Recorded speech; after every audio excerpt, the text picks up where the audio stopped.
Selamat pagi teman-teman, hari ini kita akan belajar tentang targeting dan positioning. Targeting itu menetapkan target pasar yang akan disasar.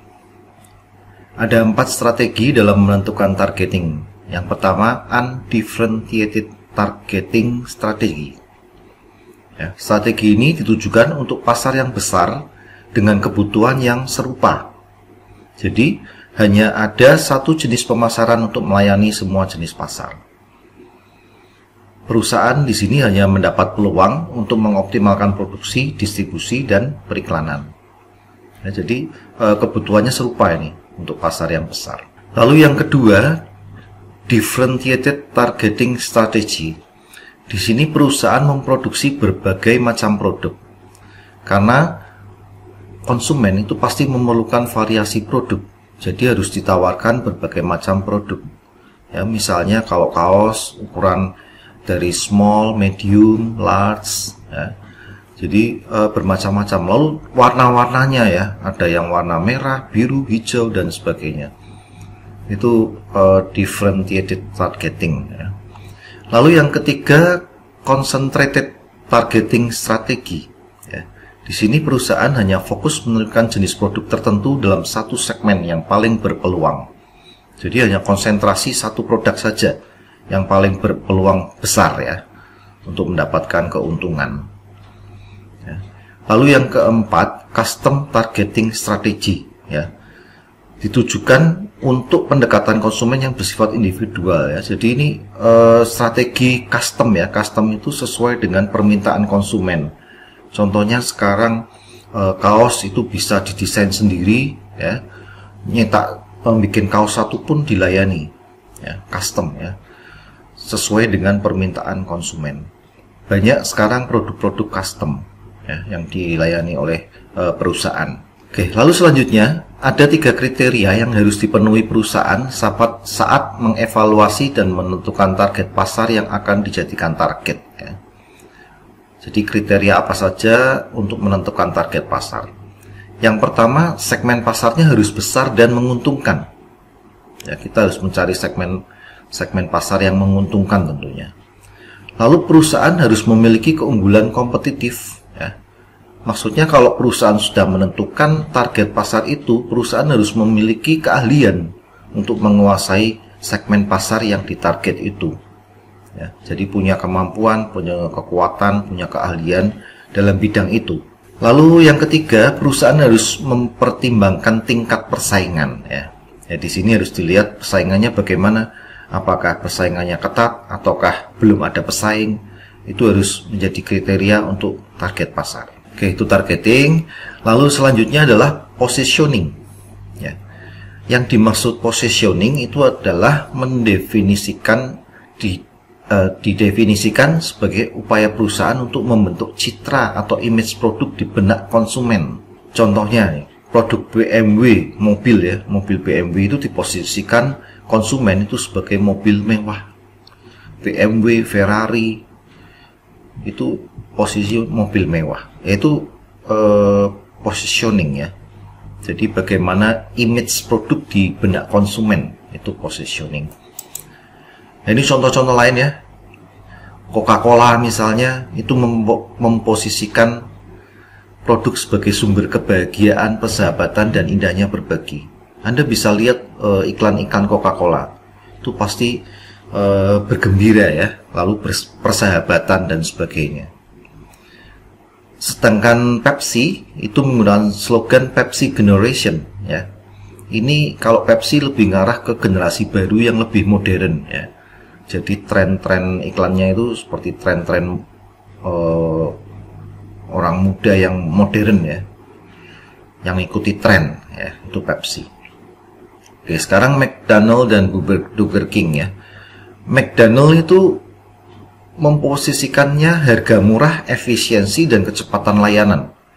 Lalu isinya family meal ya, maksudnya menu-menu keluarga. Itu arahan dari McDonald. Lalu sedangkan Burger King ya, itu memilih brand kreatif iklan yang unik untuk kawula muda. Ya. Jadi itulah positioning ya. contoh-contoh positioning sudah cukup banyak. Tadi pertama mobil, lalu ini Coca-Cola, Pepsi, McDonald, Burger King. Ya, semoga contoh ini bisa paham tentang positioning ya. Lalu strategi positioning ya. Positioning berdasarkan perbedaan produk ya. Perusahaan dapat memposisikan produk berdasarkan keunggulannya, misalnya kualitas, daya tahan, kemasan, desain produk. Ya, contohnya lampu Philips memposisikan lampu yang awet dengan slogan terus terang Philips terang terus ya.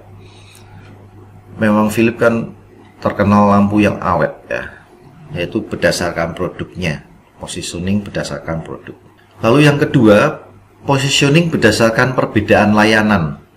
Ya, di sini menonjolkan layanan kepada konsumen, misalnya kemudahan jasa antar, kemudahan konsultasi, perawatan dan sebagainya.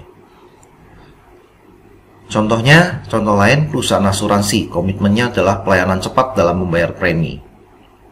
Lalu contoh lain motor Honda, menonjolkan pada perawatan suku cadang. Ya, itu berdasarkan layanan ya. Lalu yang ketiga, positioning berdasarkan perbedaan karyawan. Positioning dengan di sini mengandalkan staf dan karyawan. Maksudnya karyawan di sini harus dipilih karyawan yang kompeten, jujur, ramah, respon cepat ya, seperti di bank-bank ya. Seperti di hotel-hotel itu harus kompeten, jujur, ramah, respon cepat ya. Contoh lain di sini Singapore Airlines ya, memiliki pramugara yang sangat ramah. Nah, ini positioning berdasarkan karyawan ya. Ini banyak sekarang dipakai oleh perusahaan karena perusahaan lebih mementingkan pelayanan konsumen. Makanya di sini staf karyawannya dipilih yang ramah ya, yang responnya cepat ya, yang jujur. Ini yang diarahkan seperti itu. Lalu yang keempat, positioning berdasarkan perbedaan distribusi. Misalnya tentang positioning berdasarkan jalur distribusi hingga sampai ke tangan konsumen. Oke, lalu yang kelima, positioning berdasarkan perbedaan image ya. Jadi perusahaan dapat membentuk image di benak konsumen yang berbeda dengan pesaing. Ya, contohnya sepatu Nike identik dengan bintang olahraga seperti itu. Lalu shampoo Pantene identik dengan siapa, lalu sabun Look identik dengan siapa, seperti itu ya. Itu berdasarkan perbedaan image ya.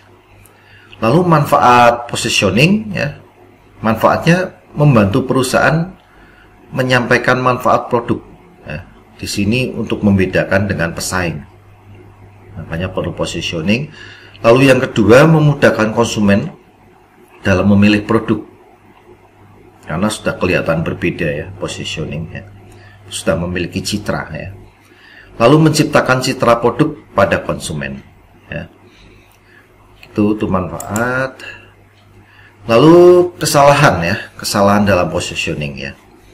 Perusahaan bisa saja salah dalam positioning karena namanya perilaku konsumen itu pasti berbeda-beda, bermacam-macam. Yang pertama, under positioning. Di sini positioning perusahaan itu tidak sesuai dengan yang dipersepsikan konsumen, di mana konsumen ini tidak memiliki gambaran yang jelas tentang produk. Misalnya nih, perusahaan ingin menjual produk-produk kelas bawah, harapannya harga murah dan dicari banyak orang. Namun konsumen kelas bawah merasa produk itu tidak cocok karena harganya tidak terjangkau ya. Jadi perusahaan sudah ngarah ke produk kelas bawah tapi harganya tetap tinggi. Akhirnya konsumen kelas bawah itu merasa nggak cocok, harganya tinggi, tidak terjangkau. Lalu over positioning, ini kebalikan ya. Over positioning itu terjadi jika konsumen memiliki image yang sempit terhadap produk. Ini seperti tadi ya, jadi misalnya restoran didirikan untuk segmen kelas atas. Namun setelah konsumen kelas atas itu datang ke restoran itu menganggap desain interior, kualitas makanan itu tidak layak untuk kelas atas ya. Nah, ini over positioning. Lalu yang ketiga, confuse. Confuse itu membingungkan ya. Jadi confuse ini membingungkan konsumen. Misalnya ada obat ya, biasanya obat herbal, ini mengklaim obatnya bisa menyembuhkan berbagai macam penyakit. Hal ini kadang membuat bingung konsumen tentang manfaat produk obat itu. Sebenarnya obat itu sebenarnya untuk apa? Untuk penyakit apa? Karena terlalu banyak yang diklaim. Oke, lalu doubtful positioning, artinya konsumen ragu. Doubtful itu ragu ya terhadap produk. Ya. Misalnya tentang sabun pemutih kulit ini. Ya, perusahaan mengklaim bahwa bisa memutihkan kulit dengan sabun ini. Tapi setelah konsumen itu memakai berkali-kali, itu tidak mendapatkan hasil. Ya, kulitnya tidak putih. Jadi membuat konsumen tidak percaya pada produk tersebut. Oke, itu saja materi positioning. Sampai ketemu di pertemuan selanjutnya. Selamat pagi.